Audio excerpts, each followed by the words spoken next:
अगर आपके पास पूरा पॉडकास्ट देखने का वक्त नहीं है तो बढ़िया बढ़िया रसीली क्लिप्स देखिए और आनंद उठाइए। सब्सक्राइब टू दोस्त कास्ट क्लिप्स। सुनते हैं कि यार मेरा शनि चल रहा है, शनि भारी है, ठीक है, इस तरह की बात करते हैं।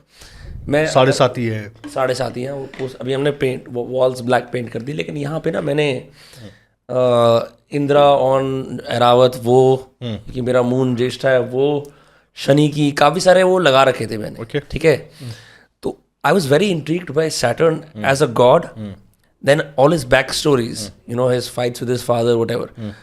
And then the more I studied Saturn, the more I started enjoying कि it's actually one of the most mysterious, interesting planets that eventually makes you a king like no one else. Yet, India में लोग मतलब राहु और केतु पे आते ही हैं, लेकिन Saturn से इतना डरते हैं कि शनि चल रहा है, अब क्या होगा पता नहीं, ऐसे some kind of evil eye.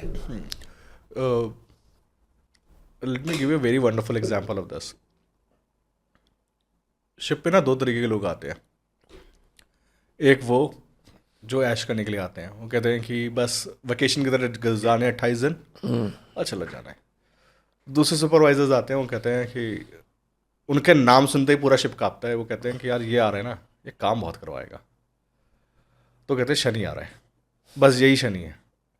अगर आप काम करने से डरते हो, शनि का काम है आपको प्रेशर देके आपको हीरा बनाएगा। आपसे अगर काम नहीं हो रहा, ये आपकी गलती है। आप अगर ऊपर नहीं जाना चाहते, ये आपका ट्रबल है। आप अगर प्रेशर झेलना नहीं जानते, ये आपका ट्रबल है। आप जिस दिन ये बोलते हो कि हाँ मेहनत करनी है ना, इसी काम के लिए आए हैं यहाँ पे, मेहनत ही करेंगे सुबह से लेकर शाम तक, सैटर्न आपको तंग करना बंद कर देता है।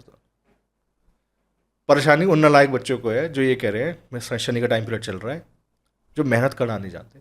आपको इतना रगड़वाएगा, आपको ये लगेगा कि सुबह से लेकर शाम तक बैठने का टाइम नहीं मिलता।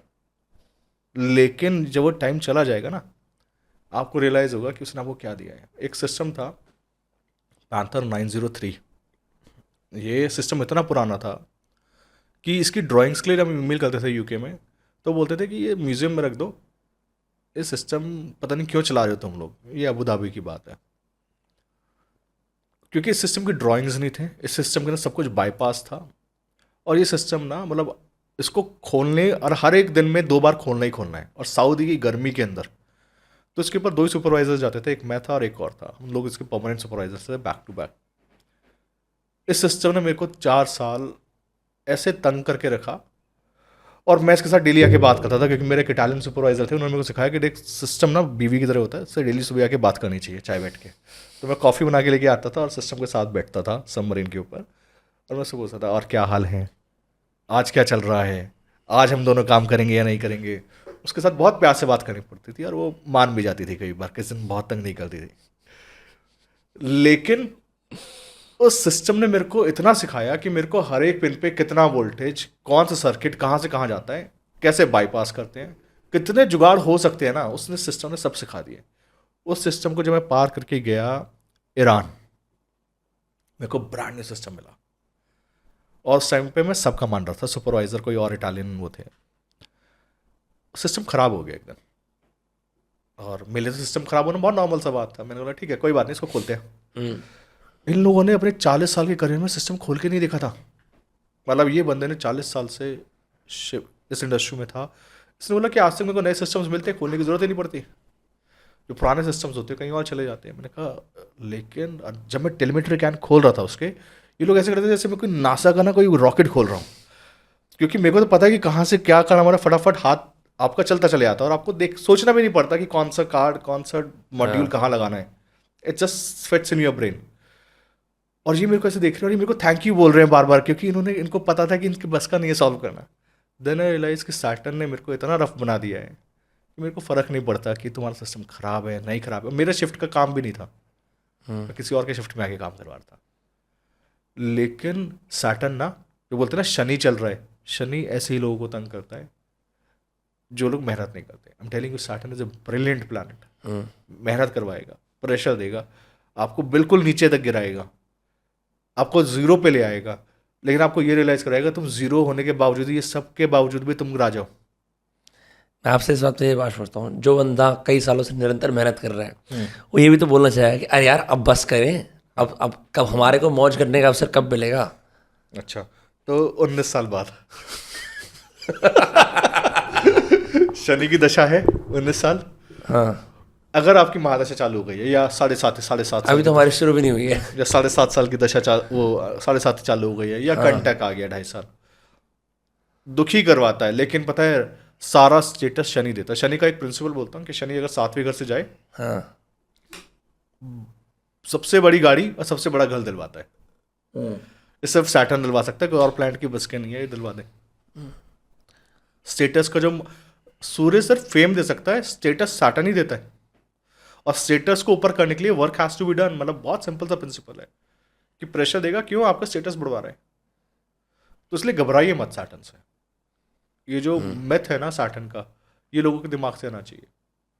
चाहे वो किसी भी हाउस में हो आपके चार्ट के, किसी भी हाउस में सैटर्न अपने तरीके से ब्लेस करता है। हर एक प्लांट, मैं कह रहा हूँ हर एक प्लांट ना अपने तरीके से ब्लेस करता है। डेबिलिटेड हो जाएगा, सबसे खराब क्या होगा, डेबिलिटेड हो जाएगा। डेबिलिटेड का मतलब फॉर नॉर्मल लोग अर्थात क्या होता है डेबिलिटेड कि वो एक ऐसी जगह पे बैठा है जहाँ पे वो खुश नहीं है। सैटर्न बूढ़ा ग्रह है, आराम से चलता है, तो इसलिए तुला के अंदर उच्च का माना जाता है, जहाँ पे आकाश के अंदर बहुत ठंडी तरंगे हैं। ठंडा ग्रह ठंडी जगह पे है। ठंडे ग्रह को गर्म जगह में डालोगे क्या होगा, दुखी हो जाएगा और वो क्या करेगा, जल्दबाजी बचाएगा। तो जिसका शनि नीच का भी हो जाए, गर्म जगह पे भी चल रहा है, उस टाइम पे भी क्या करवाएगा, आपको हमेशा ऐसी जगह पे भेजेगा, ऐसी पोस्टिंग पे जहाँ पे कुछ भी नहीं होगा। ग्राउंड जीरो से आपको बोलेगा यहाँ से चालू कीजिए। इससे ज़्यादा बुरा तो कुछ नहीं होगा। वहाँ पे आप ये सोच लीजिए मेरी किस्मत में यही लिखा है, वहाँ से काम करना चालू कीजिए। सैटर्न ब्लेस करता है। सैटर्न है ही ऐसा ना, आपको एक पर्टिकुलर काम के लिए चुना गया है, वो शनि चुनता है काम। आप उसको जब एक्सेप्ट कर लेते हैं ना कि ये काम मेरा है, सबसे बुरा काम जो आप करने की कोशिश कर लेते हैं, सैटर्न सबसे अच्छा काम दिलवाता है। It's the planet of work, it's your vocation. It's your vocation. अच्छा आप बताइए सबसे बुरा काम क्या होता होगा, मतलब सबसे जो खराब काम है शिप पे वो है अपने ऑयल फिल्टर्स क्लीन करना। उससे भी ज़्यादा खराब है। अच्छा, ऐसे उल्टा लेटना पड़ता है, कानों तक तेल होता है, हाय और ऊपर आपके एक बहुत बड़ा ग्रीस का ड्रम होता है, एम्बिलिकल लिप्टी होती है। उसके अंदर आधा ग्रीस होता है और आधा ऑयल होता है। तो आप अपने ईयर मफ्स लगाते हो और उस पर बैठ के ना ऐसे स्क्रैप करते हो, तो वो सारा सब चीज़ें आपके ऊपर आती हैं, मुंह पे। हाँ, आपकी बॉडी के ऊपर। और जब आप बाहर निकलते हो ना, तो आप WD-40, शायद आपको पता है कैन आता है WD-40 ग्रीस हटाने के लिए, वो अपनी बॉडी पे आप स्प्रे करते हो ताकि ग्रीस हट जाए। उससे ज़्यादा बुरा कुछ नहीं होता। आप जब वो कर लेते हो ना, तो सुपरवाइजर को लगता है यार बहुत मेहनत करी है इसने आज, इसको थोड़ा कुछ और वो कहीं पे इसको रिलैक्स कर देते हैं। तो जब आप एक्सेप्ट कर लेते हो ना कि सबसे बुरा काम मैं करने वाला हूँ आज, और खुद कर लेते हो बिना किसी के कहे, सुपरवाइजर सैटर्न है, आपको खुश हो जाता है। वो कहता है कि ठीक है ये लड़का बहुत मेहनती है, लिख देते हैं इसकी लॉग बुक के अंदर। तो सैटर्न ना मेहनत से मत डरिए। That's what Saturn is. And what about, जैसे कि वेस्टर्न एस्ट्रोलॉजी के अंदर राहु एंड मार्स का जिक्र भी नहीं है, लेकिन इधर राहु एंड केतु का, सॉरी माय बैड, मैं थोड़ा अपना चार्ट से एक्सट्रैपलेट कर रहा हूँ। राहु एंड केतु का जिक्र भी नहीं है, लेकिन यहाँ पे वैदिक एस्ट्रोलॉजी में बोलते हैं कि डिफरेंट हाउसेस के अंदर डिफरेंट एक्सेस होते हैं।